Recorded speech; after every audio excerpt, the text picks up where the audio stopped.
silakan. Pembacaan ayat Alkitab pada pagi hari ini, Hakim-Hakim 14 ayat 1 sampai 20. Beginilah firman Tuhan. Simson pergi ke Timna dan di situ ia melihat seorang gadis Filistin. Ia pulang dan memberitahukan kepada ayahnya dan ibunya, "Di Timna aku melihat seorang gadis Filistin. Tolong, ambillah dia menjadi istriku." Tetapi ayahnya dan ibunya berkata kepadanya, "Tidak adakah di antara anak-anak perempuan sanak saudaramu atau di antara seluruh bangsa kita seorang perempuan, sehingga engkau pergi mengambil istri dari orang Filistin, orang-orang yang tidak bersunat itu?" Tetapi jawab Simson kepada ayahnya, "Ambillah dia bagiku, sebab dia kusukai." Tetapi ayahnya dan ibunya tidak tahu bahwa hal itu daripada Tuhan asalnya, sebab memang Simson harus mencari gara-gara terhadap orang Filistin, karena pada masa itu orang Filistin menguasai orang Israel. Lalu pergilah Simson beserta ayahnya dan ibunya ke Timna. Ketika mereka sampai ke kebun-kebun anggur di Timna, maka seekor singa muda mendatangi Simson dengan mengaum. Pada waktu itu, berkuasalah roh Tuhan atas dia, sehingga singa itu dicabiknya seperti orang mencabik anak kambing, tanpa ada tanpa apa-apa di tangannya, tetapi tidak diceritakannya kepada ayahnya atau ibunya apa yang dilakukannya itu. Maka pergilah ia ke sana, lalu bercakap-cakap dengan perempuan itu, sebab Simson suka kepadanya. Setelah beberapa waktu, kembalilah ia ke sana untuk kawin dengan perempuan itu. Dan ketika ia menyimpang dari jalan untuk melihat bangkai singa itu, tampaklah ada kawanan lebah pada kerangka singa itu dan juga madu. Dikeruknya madu itu ke dalam tangannya, dan sambil memakannya ia berjalan terus. Kemudian pergilah ia kepada ayahnya dan ibunya, dan memberikannya juga kepada mereka. Lalu mereka memakannya. Tetapi tidak diceritakannya kepada mereka bahwa madu itu dikeruknya dari kerangka singa. Setelah ayahnya pergi kepada perempuan itu, Simson mengadakan perjamuan di sana, sebab demikianlah biasanya dilakukan orang-orang muda. Ketika mereka melihat dia, dipilihlah 30 orang kawan untuk menemani dia. Kata Simson kepada mereka, "Aku mau mengatakan sesuatu teka-teki kepada kamu. Jika kamu dapat memberi jawabnya yang tepat kepadaku dalam 7 hari, selama perjamuan itu berlangsung, dan menebaknya, maka aku akan memberikan kepadamu 30 pakaian lenan dan 30 pakaian kebesaran. Tetapi jika kamu tidak dapat memberi jawabnya kepadaku, maka kamulah yang harus memberikan 30 pakaian dalam dan 30 pakaian kebesaran kepadaku." Kata mereka kepadanya, "Katakanlah teka-tekimu itu, supaya kami dengar." Lalu katanya kepada mereka, "Dari yang makan keluar makanan, dari yang kuat keluar manisan." Ada 3 hari lamanya mereka tidak dapat memberi jawab atas teka-teki itu. Pada hari ke-7 berkatalah mereka kepada istri Simson, "Ujuklah suamimu supaya diberitahukannya kepada kami jawab teka-teki itu. Kalau tidak, kami akan membakar engkau beserta seisi rumah ayahmu. Apakah engkau mengundang kami untuk membuat kami menjadi miskin? Tidak, bukan?"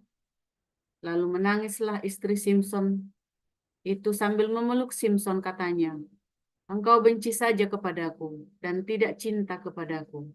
Suatu teka-teki kau katakan kepada orang-orang sebangsaku, tetapi jawabnya tidak kau beritahukan kepadaku." Sahutnya kepadanya, "Sedangkan kepada ayahku dan ibuku tidak kuberitahukan, masa akan kepada engkau akan kuberitahukan?" Tetapi istrinya itu menangis di sampingnya selama 7 hari mereka mengadakan perjamuan itu. Pada hari yang ke-7, diberitahukannya lah kepadanya, karena ia merengek-rengek kepadanya. Kemudian perempuan itu memberitahukan jawab teka-teki itu kepada orang-orang sebangsanya. Lalu pada hari yang ke-7 itu, sebelum matahari terbenam, berkatalah orang-orang kota itu kepadanya, "Apakah yang lebih manis daripada madu? Apakah yang lebih kuat daripada singa?" Sahutnya mereka, ulang, Sahutnya kepada mereka, "Kalau kau tidak membujuk dengan lembut," ulang, Sahutnya kepada mereka, kalau kamu tidak membajak dengan lembu betinaku, pasti kamu tidak menebak teka-tekiku. Maka berkuasalah roh Tuhan atas dia. Lalu pergilah dia ke Askelon dan dibunuhnyalah 30 orang di sana.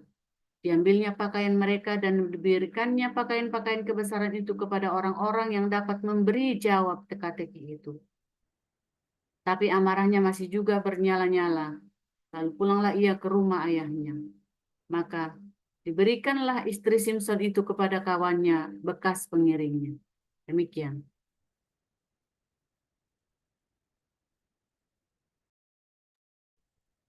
Baik, saya lanjutkan. Efesus 5 ayat 1 sampai 33. Demikian firman Tuhan. Sebab itu, jadilah penurut-penurut Allah, seperti anak-anak yang kekasih, dan hiduplah dalam kasih, sebagaimana Kristus Yesus juga telah mengasihi kamu, dan telah menyerahkan dirinya untuk kita sebagai persembahan dan korban yang harum bagi Allah. Tetapi percabulan dan rupa-rupa kecemaran atau keserakahan disebut saja pun jangan di antara kamu, sebagaimana sepatutnya bagi orang-orang kudus. Demikian juga perkataan yang kotor, yang kosong atau yang sembrono, karena hal-hal ini tidak pantas. Tetapi sebaliknya ucapkanlah syukur. Karena ingatlah ini baik-baik. Tidak ada orang sundal, orang cemar, atau orang serakah. Artinya penyembah berhala yang mendapat bagian di dalam kerajaan Kristus dan Allah. Janganlah kamu disesatkan orang dengan kata-kata yang hampa, karena hal-hal yang demikian mendatangkan murka Allah atas orang-orang durhaka. Sebab itu, janganlah kamu berkawan dengan mereka. Memang dahulu kamu adalah kegelapan, tetapi sekarang kamu adalah terang di dalam Tuhan. Sebab itu hiduplah sebagai anak-anak terang, karena terang hanya berbuahkan kebaikan dan keadilan dan kebenaran. Dan ujilah apa yang berkenan kepada Tuhan. Janganlah turut mengambil bagian dalam perbuatan-perbuatan kegelapan yang tidak berbuahkan apa-apa. Tetapi sebaliknya, telanjangilah perbuatan-perbuatan itu. Sebab menyebutkan saja pun apa yang dibuat oleh mereka di tempat-tempat yang tersembunyi telah memalukan. Tetapi segala sesuatu yang sudah ditelanjangi oleh terang itu menjadi nampak. Sebab semua yang nampak adalah terang. Itulah sebabnya dikatakan, bangunlah, hai kamu yang tidur, bangkitlah dari antara orang mati, dan Kristus akan bercahaya atas kamu. Karena itu, perhatikanlah dengan seksama bagaimana kamu hidup. Janganlah seperti orang bebal, tetapi seperti orang arif. Dan pergunakanlah waktu yang ada, karena hari-hari ini adalah jahat. Sebab itu janganlah kamu bodoh, tetapi usahakanlah supaya kamu mengerti kehendak Tuhan. Janganlah kamu mabuk oleh anggur, karena anggur menimbulkan hawa nafsu. Tetapi hendaklah kamu penuh dengan roh, dan berkata-katalah seorang kepada yang lain dalam mazmur, kidung puji-pujian dan nyanyian rohani. Bernyanyi dan bersoraklah bagi Tuhan dengan segenap hati.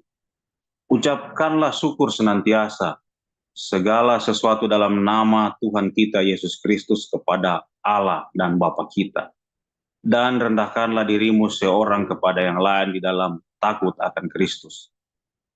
Hai istri, tunduklah kepada suamimu seperti kepada Tuhan.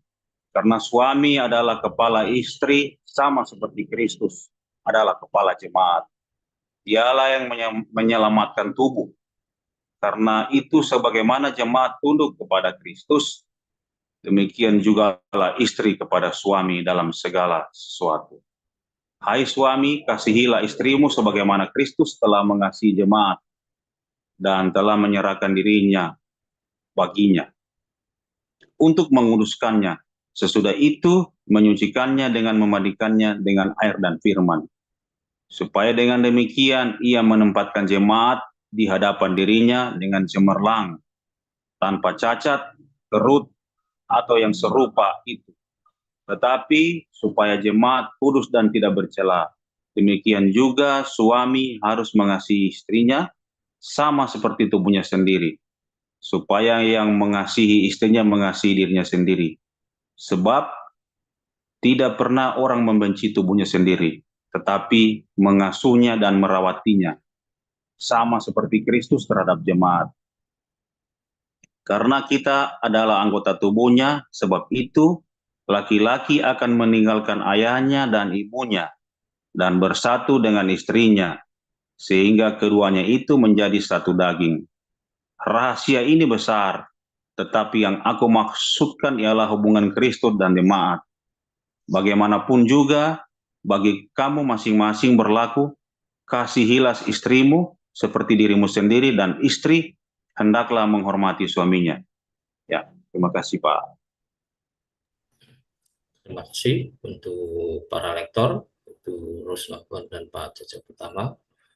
Kita akan mendengarkan renungan firman Tuhan. Silakan Pastor Paul.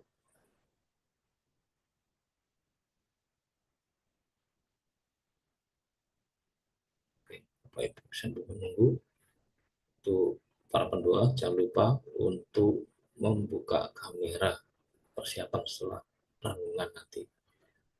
Dibuka kamera supaya mempermudah para technical co-host.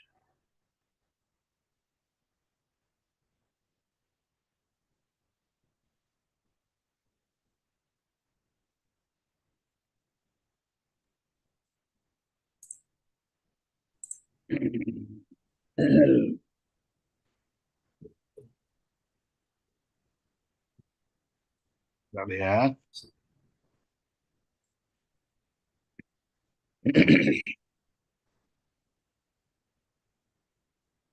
Silakan Pastor. Oke, haleluya. Firman Tuhan selalu baru setiap hari ketika kita menanti-nantikan Tuhan dengan penuh cinta, dengan penuh pengharapan, saudara ya. Jangan menyerah di tengah jalan. Jangan sampai Anda putus harapanmu. Yang lampunya kurang ya, remang-remang. Saudara, ketika seseorang memikirkan percabulan itu, saudara ya, maka itu sebenarnya adalah pekerjaan hormon di dalam hidupmu, saudara ya. Dari ini ya, yang ini kembali kok dikasih efek yang sebenarnya ini kameranya jahat sekali. Sebentar, kamu dikasih apa nih gambarnya yang virtual avatar, nggak ada ya, filternya nggak ada. Enggak, soalnya bibir saya kok jadi merah sekali. Oke, saudara ya. Ini bibir saya kok jadi merah sekali. Udah nggak apa-apa ya. Oke. Jadi ketika Anda mulai memikirkan percabulan, sesuatu ya, sebenarnya bukan percabulan, tapi sesuatu yang erotis, lebih tepat begitu ya. Ketika Anda memikirkan sesuatu yang erotis, itu sebenarnya adalah berasal dari hormon kita, saudara ya. Apakah memikirkan sesuatu yang erotis itu adalah sebuah dosa, kenajisan, atau apapun namanya? Tergantung, saudara ya.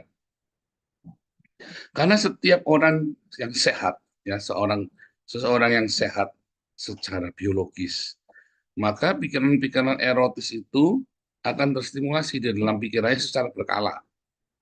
Ya, pikiran erotis ya, pikiran erotis itu tidak selalu melihat orang buka terus orang bebek gubrak, enggak begitu. Pikiran erotis ya pokoknya sesuatu yang seksi. Kalau seorang perempuan yang membayangkan tiba-tiba terlintas ya rasa maskulin, keinginan ya maskulinitas, atau yang laki-laki ya ada sesuatu yang feminin gitu ya, melindungi sesuatu yang lembut atau melindungi sesuatu yang kasar, itu kan namanya pikiran erotis itu ya. Jangan laki-laki melindungi sesuatu yang kasar atau perempuan menemukan sesuatu yang lembut, waduh itu bahaya, saudara ya. Nah, tetapi ya, apakah pikiran erotis itu kesalahan? Nanti kalau di kelas apostolik saya belajar, kita kan buka ya secara vulgar. Namun saudara, kita cerita secara umum. Pikiran erotis itu adalah sebuah produk dari hormon. Selama Anda masih sehat biologismu, Anda punya hormon, maka pikiran erotis itu kan ada. Masalahnya, pikiran erotis itu kemudian kamu imajinasikan.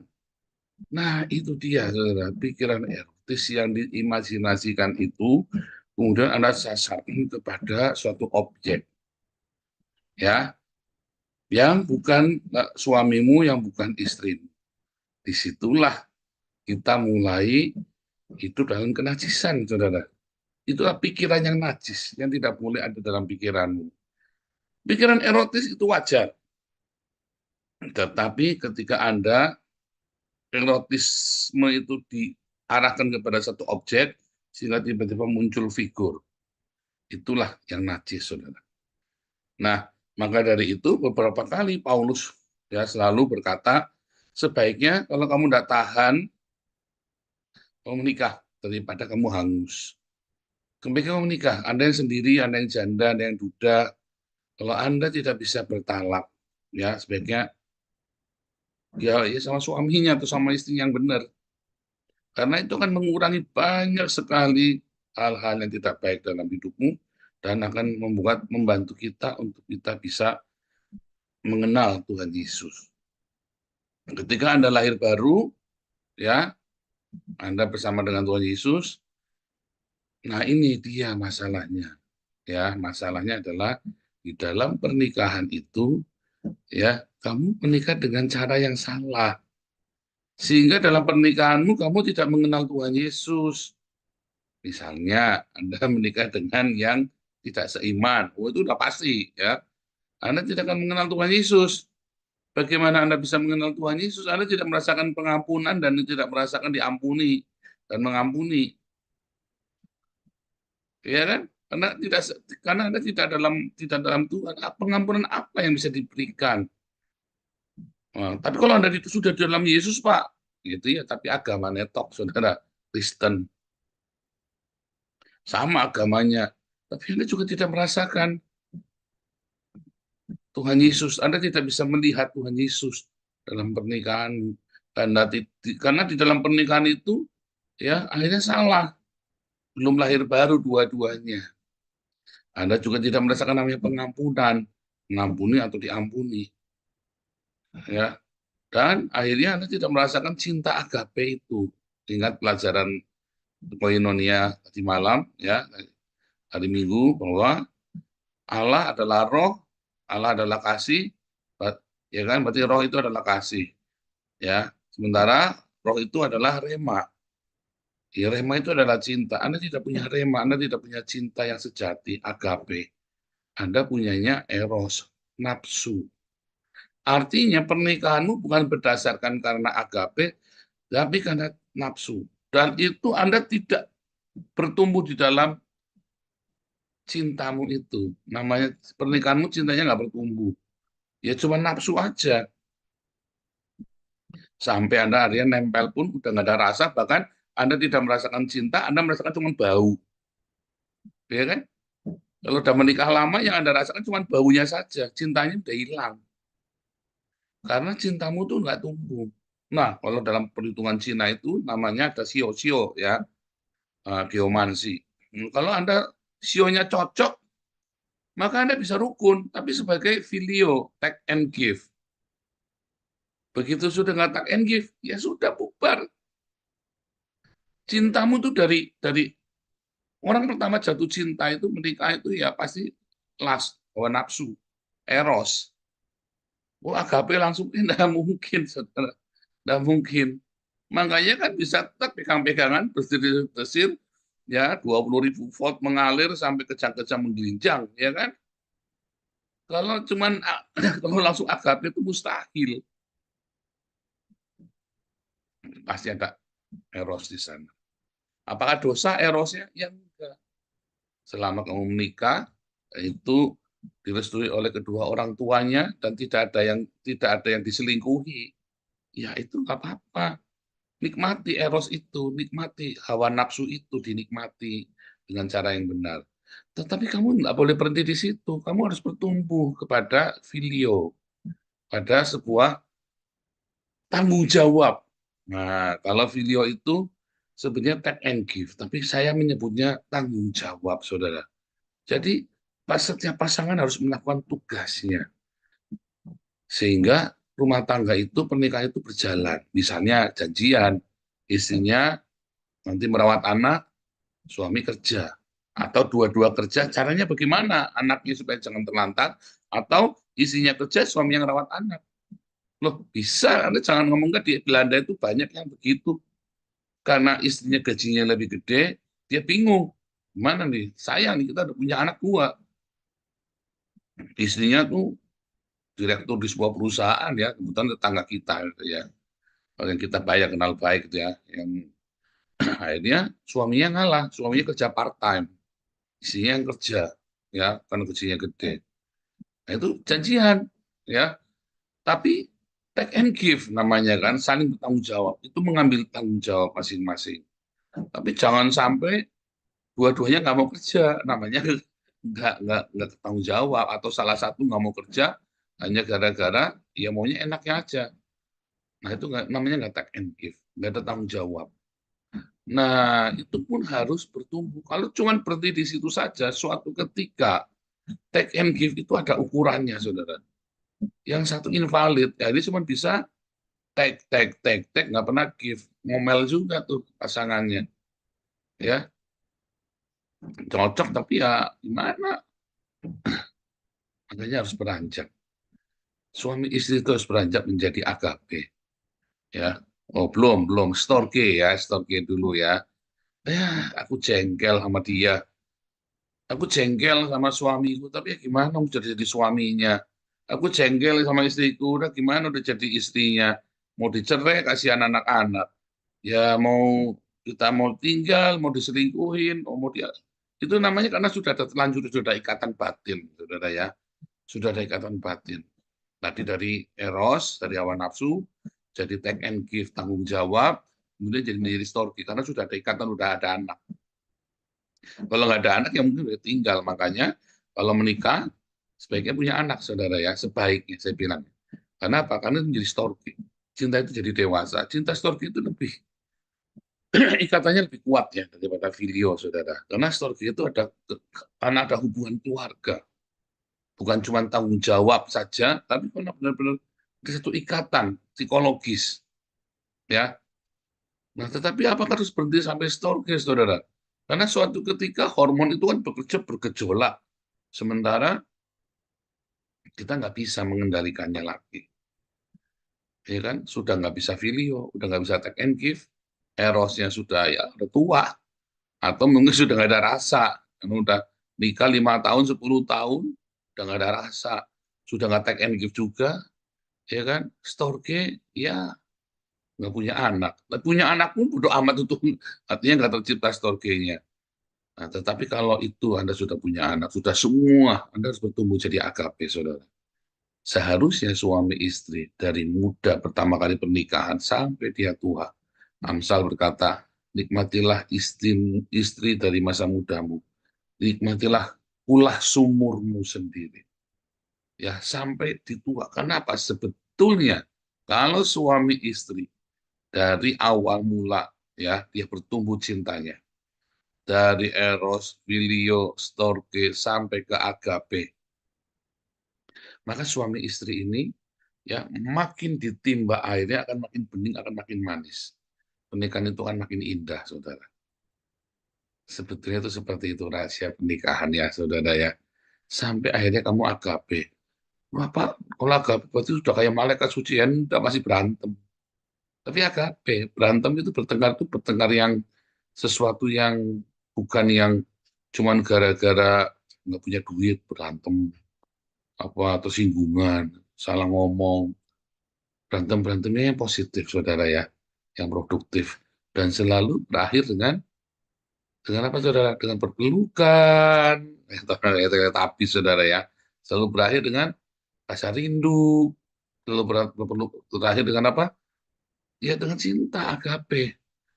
Berantemnya nggak sampai larut-larut berjam-jam. Neng-nengan 1 bulan, 1 tahun, 3 tahun, nggak omong-omongan, ngomongnya pakai surat. Itu karena cintanya indah. Tapi mami saya itu pernah 1 tahun ngomong-ngomongan nggak pakai ini ya, pakai surat saudara ya. Ditulis di meja. Itu makanan pagi-pagi sudah dipanasin. Ya, mau dimakan apa mau dibuang terserah. Kupluk ya saudara ya. Ya tinggal dimakan udah dipanasinnya dimakan. Maksudnya, belum nggak usah ditambahin begitu mau dimakan apa mau dibuang terserah.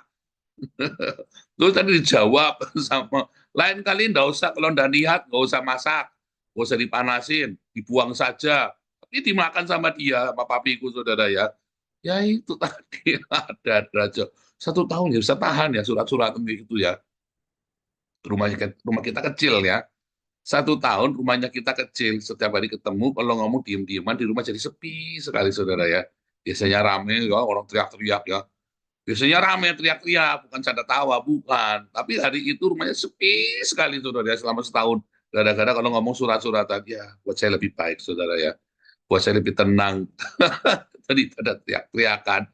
Waduh, sampai tetangga di ujung kampung sana, kampung tetangga sampai kedengeran suaranya ya kalau udah ngamuk berdua itu ya. Mendingan surat-suratan aja ngomongnya. Ya, tapi ya rumet ya. Nanti kalau udah ini, nanti saya disuruh ngomong jadi, saya disuruh jadi Jibril, saudara ya. Tuh bilang sama sana tuh, ngomongnya begini, begini. Nah, kan kadang kan ada omongan saya waktu itu masih SD ya, saudara ya. Jadi kan ada omongan orang tua yang saya tidak ngerti kan, bahasa apa yang saya nggak ngerti. Terus saya nyampaikan, terus waktu saya bingung, saudara. Saya disuruh nyampaikan apa, saya juga lupa kata-katanya. Bingung, ngomong apa? Bilang ngomong sana. Jadi mami saya itu ada di toko, ya kita ada di, masa kan di kampung, saya naik sepeda, jaraknya 2 kilometer naik sepeda, saudara ya. Tuh bilangin sama itu apa mak sama sama tuh mami kamu, ibu kamu ngomong apa? Terus saya balik lagi kan, kamu ngomong apa kan? Terus nggak ngerti tadi papi ngomong apa kata gitu.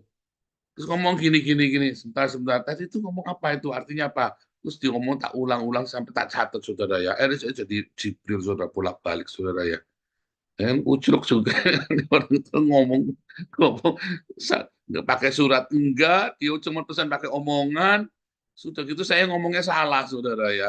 Suatu ketika karena saya bolak-balik, suatu ketika benar-benar karena salah, akhirnya ya itu tadi ya karena saya salah kan lucu jadinya kan. Akhirnya mereka rukun saudara ya. Karena sudah setahun tidak omong-omongan, akhirnya mereka berpelukan lagi, saudara ya. Ya lucu, karena saya lucu mungkin waktu itu ya saya salah ngomong, terus papi saya ketawa, saudara. Sini suruh pulang, akhirnya gitu. Suruh pulang ngomong sendiri, akhirnya pulang ngomong. Aduh ada-ada aja. Tapi kalau kasih muat gape, saudara, enggak sampai diem-dieman. Siapa di sini yang lagi diem-dieman? Ayo, ayo, siapa ngaku yang lagi diem-dieman? Jangan, saudara, jangan lama-lama. Diem-diem menurut rumah tangga suami istri diem-dieman nggak asik ya saudara ya. Kalau habis bertengkar, saya dulu pernah kasih nasihat, kalau habis bertengkar saudara, suami istri kalau habis bertengkar ML ya saudara ya, lebih asik saudara. ML itu apa Pak? ML itu apa ya saudara ya? Aduh, buat lumpia itu loh saudara ya, ML itu ya, bikin lumpia. Nah, jadi kalau habis bertengkar ML saudara ya, itu apa namanya, Tuhan ciptakan seks untuk supaya kita bisa ya supaya kita bisa cair, membantu kita menciptakan rasa apa, aduh luluh hatinya saudara ya. Tapi jangan diperkosa saudara, gara-gara malu mau ngomong buka langsung dibuka cucu ya, jangan ada jahat itu namanya, jangan begitu ya. Saya maksudnya ini lembut, yang perempuan membutuhkan yang kasar, yang laki-laki membutuhkan yang lembut, saudara. Tapi jangan diperkosa, jangan, saudara ya. Maksud saya yang wajar ya, ya minta dong, ngomong yang baik, pegang pelan-pelan. Nanti besok ngomong baru cerita masalah yang gara-gara tadi kenapa ribut. Nah, itu baru cerita, saudara ya. Kalau sudah ML sudah selesai. Oh, tapi dilanjutin lagi Pak bertengkarnya, boleh. Tapi kan yang penting malamnya sudah berhubungan dulu, saudara. Oh, itu salah satu tips ya. Nanti di kelas apostolik itu diajarin, saudara ya, yang berikutnya. Tapi oke, jadi saudara, biarlah cinta kita bertumbuh. Kalau cintanya nggak bertumbuh, saudara, nanti di rumah dijadikan sarang gigolo dan sarang lonte, saudara. Serius. Hidupmu ada penuh dengan perzinahan. Ya, kenapa? Karena ada komunikasi. Akhirnya kamu kan ngangan kemana-mana kan. Yang laki-laki mikirnya kemana, perempuan mikirnya kemana. Dan akhirnya anak-anakku juga akhirnya jadi ya nurun yang sama. Kemudian cerai, selingkuh, dan seterusnya. Ya, saudara ya. Ayo, jaga hidupmu. Kamu pengen punya keluarga yang benar, saudara, cintamu harus bertumbuh. Belajar dari Tuhan Yesus, ya, apa namanya, biar cinta itu rumah tangga yang benar, pernikahan yang benar. Kamu akan melihat Yesus. Anak-anakmu akan melihat Yesus. Enggak basa-basi. Pendidikan untuk anak, pendidikan Tuhan untuk anak itu. Karena anak-anak melihat Tuhan Yesus dalam pernikahan orang tuanya. Ya, Tuhan Yesus memberkati.